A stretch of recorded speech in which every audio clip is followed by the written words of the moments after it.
In 2 weeks, incidentally. In fact, he's only 20 years old, forgive me. He holds the world junior record at 1,500 metres. And if you're watching our coverage of Zurich a couple of weeks ago, you will have seen him run the second fastest 5,000 ever, just missing Gebre Selassie's world record figures. There's Di Napoli.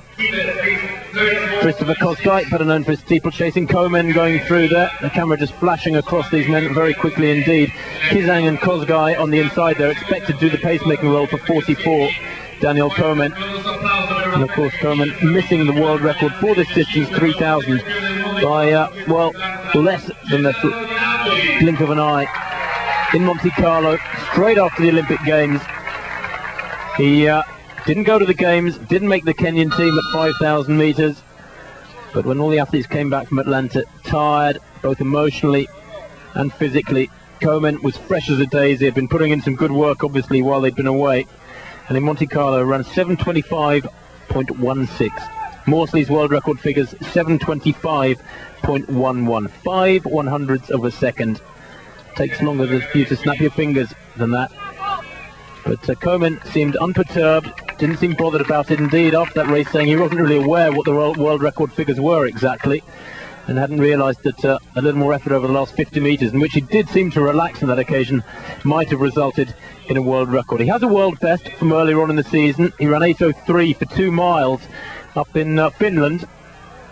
Not a world record. You're not allowed to call it a world record. I'm never quite sure why, just because it's not an Olympic distance, but then neither is 3,000. It's a record that is recognised by all statisticians and has been run for many, many years, 2 miles. And 8:03 was an improvement of some 4 seconds on the previous figures. He's specialised in lopping huge chunks off his personal bests this year. Dal Soglio again. Already seen the result of that one. Dal Soglio winning with 21 metres. That one of his heaves from the latter rounds. As the 3,000 field gets underway, again a very big Kenyan contingent here, and you can be sure there'll be pacemaking for Komen.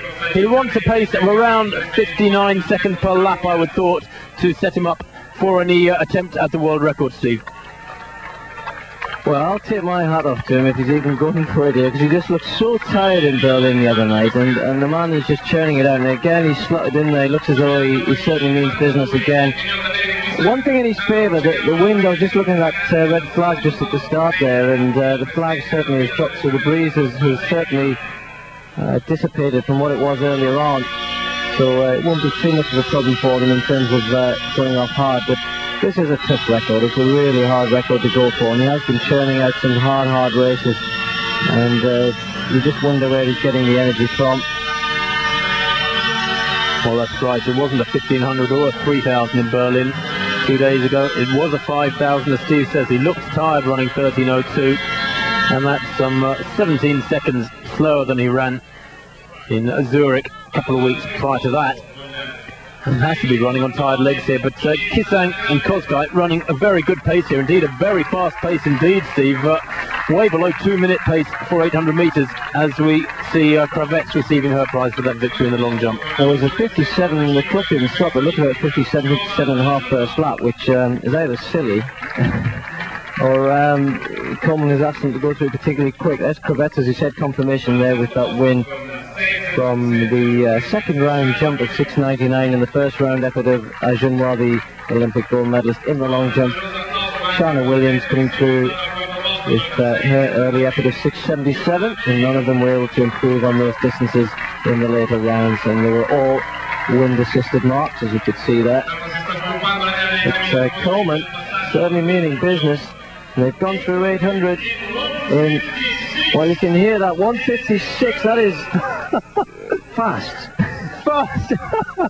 The understatement of the year, I think, from Steve Cram there. 1:56 at 800, Steve. I mean, this is virtually world record pace for 2,000 metres, never mind about 3,000 metres. It is around 3:50, 3:52 pace for a mile. It is astonishing. 2:25 at 1,000. Now, that's the sort of pace that he's been coming home in. He's been running his last 1,000 in his last couple of races over 3,000 in 2:25. To go out in 2:25 is absolutely staggering. There's Komen in third place and pulling well away from the rest of the field, of course, here behind the two rabbits, Kizang and Kosgei. Well, I just hope that they haven't killed this off for him. I mean, he's obviously decided he still feels like he could go for fast time though. The 2:25 is, well, it's not suicidal, but I mean, it is really way inside the sort of pace that's possibly required. A couple of seconds too fast, and he may well pay for that in the later stages, but I took the cost guy to try and keep things going for him. Of course, Komen probably is going to be left out in the front with maybe 3 or 4 laps to go on his own, and that's what happened the other night. Once he was out in front, he wasn't able to maintain the pace they were running. They were well up on world record schedule in Berlin through the first 3 kilometres, and then he got tired and faded away fairly badly. Let's hope that's not going to be the same result from here tonight, because look at that, a 57.6 lap. Goodness me, they're getting faster. Well, we've seen 57.5 seconds for the first lap, 58.5 for the second lap, taking them through 800 and 156. They went through 1200 and 255. They're heading for a time here at 1 mile, or at 4 laps, of around 3:55. This is quite astonishing, way inside any splits that have ever been recorded before at these sort of stages. When he ran so close to the world record in Monte Carlo, he was 2:27 at 1,000 and 4:56 at 2,000. Well, he's gone through the mile there, Steve, in around 3:55, 3:56. I've never seen anything like this, and yet Komen there in second place, looking reasonably relaxed, looking quite sprightly. He has a very deceptive stride, long raking stride with a good range of movement. He brings his heels up very close to his buttocks at the back, which means that the stride length is very long, even though he doesn't look as though he's bouncing too much. Well, you got to hand it to Koskei here. He's doing a pretty good job, John Koskei, 59.91. He's certainly keeping it going, and as you said, Komen at the moment doesn't show any signs of slowing down too much, although this is where it really starts to hurt. That first mile, probably somewhere around about 3:54, 55, as you said, just remarkable running. I mean, a lot of milers will be happy with this, but he's keeping going, as you said, 2,000 metres. Any time where anybody used to get under 5 minutes was considered good running, and look at Komen, he's now going past Koskei. This really is remarkable.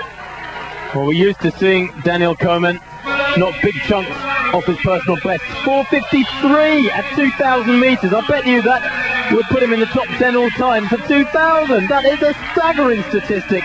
But last year, Komen knocked some 24 seconds off his personal best for 5,000. This year he's gone ahead and knocked another 11 seconds off it. Here at 3,000 he's done enormous damage to his personal best. It was 7:38 at the beginning of the season. He's run 7:25 and he's heading for a time here. If he can just maintain his pace over the next couple of laps, Steve, 58.3 there for a time well inside Morsley's world record figures. He's got to be running on tired legs now, but look at him bouncing along there.